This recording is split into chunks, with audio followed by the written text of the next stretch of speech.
ملګرو لکه څنګه چې تاسو په جریان کې یاست او وینئ په پاکستان کې احتجاجونه او سختې مظاهرې روانې دي چې دغه مظاهرې د افغانانو لخوا سخت استقبال شوې او د مظاهراتچیانو ته یې وویل چې تاسو په سمه او سپېڅلې لار باندې روان یاست.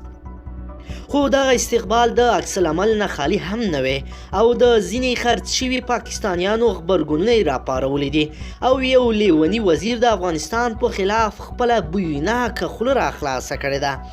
دی څه وایي راځئ چې راپور وګورو. درنو لیدونکو او مینوالو السلام علیکم، وخت مو پخیر.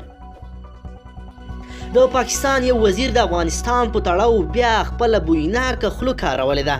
د پاکستان یو وزیر چې تل یې ګډې وډې ویلي دي نن بیا د افغانستان په تړاو خپله بویوناکه خوله کارولی ده. هغه وایي چې پاکستان خو څه افغانستان نه دی چې خلک به راځي او په زوره به حکومت نیسي. په پاکستان کې د عمران خان د حکومت په وړاندې د اپوزیسیون ګوندونو به تر ټولو لوی او ستر احتجاج روان دی چې ټول اسلام آباد یې تړلی دی. د دغه احتجاج مشري مولانا فضل الرحمن کوي او هغه د عمران خان حکومت ته 48 ساعته وخت ورکړی چې استعفا دې ورکړي. مولانا فضل الرحمن وایي چې د دوی احتجاج کوونکي کولی شي چې عمران خان له خپله کوره لاس تړلی راوباسي.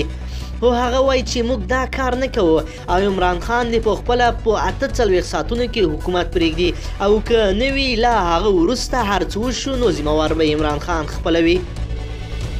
په دغه تړاو د پاکستان د ساینس او ټکنالوژۍ وزیر فواد چودري یو ټویټ کړی دی چې په خپله بویوناکه خوله یو ځل بیا د افغانستان نوم اخیستی دی.